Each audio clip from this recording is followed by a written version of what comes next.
Just making a quick video talking about solar panels and wintertime, right? Something I've kind of just been experimenting with this winter, and I thought I would just kind of share these results with you and just give you kind of something to consider because the typical method of mounting solar panels like on your house would be on your roof, right?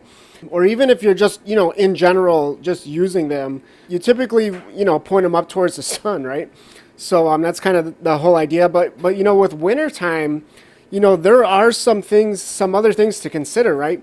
And some interesting results that you can get just by experimenting with some different angles, right?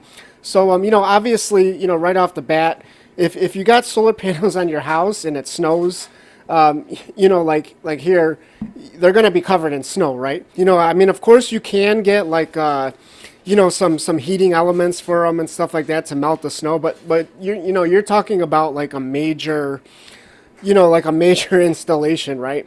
For something like that. So just something you actually might want to consider if you live in like a northern climate, right, where you get a lot of cold weather, some snow, and you definitely get the change of the seasons, right? Because we're going to talk about the leaves in the fall as well. We'll talk about that a little bit towards the end of this video. Yeah, so as I mentioned, this winter I've kind of been experimenting more with vertically mounted solar panels, and actually the results have been quite surprising to me, and I think there's actually a lot of benefits to considering this. Now, ideally you would want to have like your solar panels mounted in a way that you could like adjust the angle throughout the year. But even if you don't have that option, maybe you might want to consider just doing like a more permanent vertical installation, right? Especially like the further north you are, the more this kind of makes sense, right? But yeah, with a like a more vertical mounted setup, like this is kind of like a solar wall on the side of a house, right? Now, what you can imagine is that, like in the winter, obviously, the sun is going to be coming more at a lower angle, right? So number one, that's already a good thing. This is not going to be ideal for in the summer, right? In the summer, the sun's going to be coming like straight down at these panels, and these panels will probably produce less than half of their rated output in that case, right? But in the winter, when the sun is lower, having a vertical mount like this is not going to be too bad, right? These panels are going to produce pretty close to max power, even like this, right? Because with that low angle of the sun. But the key thing is that what I've noticed with my testing is that if you have snow on the ground, now obviously this image here doesn't have the snow, but if you have snow on the ground, with a solar wall like this, these vertical mountings, is you will actually get not just the sun coming like this, but you got the sun bouncing up, right, off the snow on the ground, and snow is very reflective. And something that's kind of surprised me is that I've been getting like more than the rated output of panels in this case with a vertical mount and snow on the ground and a clear sunny day.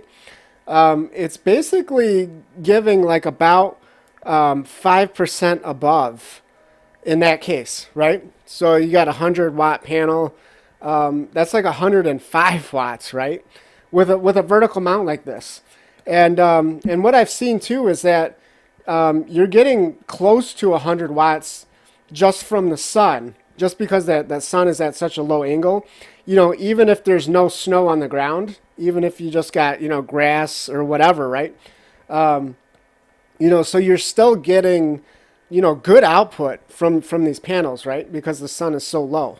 So obviously that's like that's like a big benefit, right?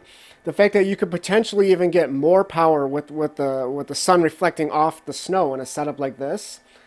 But the other obvious advantage is that you don't have to worry about either, like I said, having some kind of heating elements on the solar panels to melt the snow, or just having to brush them off, right?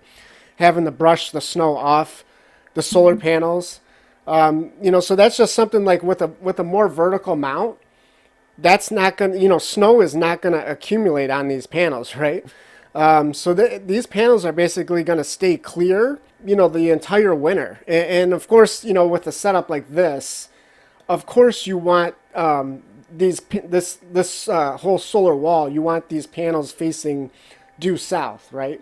So you want the overall direction of this wall and these panels to be facing due south, in the northern hemisphere. If you can do that, so you're going to have that best alignment there. And then, like I said, this vertical setup is going to actually give you good power in the winter. You don't have to clear them off. You don't have to worry about snow accumulating on them or anything. It's just going to be ready to rock and roll. And and you get that bounce off the snow on the ground can actually give you some bonus power, right? Now, obviously, as we said, in the summer, if you have a fixed installation like this, in the summer when the sun is coming, almost from directly above, you're going to really reduce your output on these panels. So, ideally, you'd want to have maybe, a setup that you could, on a mount that you could actually, adjust the angle, right? If you had like a large ground mount like this, where something you could actually, increase it up during the summer, right? And then you can just kind of fold it back down like what you see here during the winter. That would kind of be like the most ideal thing. Now, there's actually one more thing you might want to consider. If you haven't been convinced and impressed enough, one last thing you might want to consider is that with a solar wall, the other advantage is obviously if you have winter and you have snow, then guess what? You have fall and you have leaves, right? So this is another thing that can just, basically screw over your panels, right? If you have leaves, and especially wet leaves that kind of stick to the solar panels, right? I mean, this is kind of like you're kind of screwed, right? Because it's not just even a matter of the sun coming out and maybe getting some warmer temperatures that will help melt the snow. Like if you get some wet leaves on these panels and the sun comes out, and in fact it can almost like even bake them on there, right? You've probably seen that happen. And even just one leaf, right? I mean, obviously if you have them the panels covered in leaves like this, you're totally screwed, right? But even just one leaf, you know how these solar panels work. I mean, that can drastically drop the amount of power the solar panel is putting out, right? Just having a little tiny area covered. So yeah, with a vertical, basically a vertical installation like this, again, you're not going to have leaves in the fall time landing on these panels and sticking to them and covering them up, right? So this is kind of this could be a huge benefit to have a solar wall like this, or vertical mount setup for the fall and for the winter, right? And even if you're in an area in the spring, like there's some areas they just get a ton of pollen and stuff like that, right? Like that stuff can coat your panels too. So potentially, depending on your location, you're talking about at least 6 months of the year, maybe more, where a vertical installation like this would actually be better than a traditional setup like this, right? Where you're just kind of have it angled up at the sky. Whether it's on the roof, whether it's on the roof or on the ground like this, right? So like I said, I've been experimenting with a setup like this all winter, and the output has exceeded my expectations.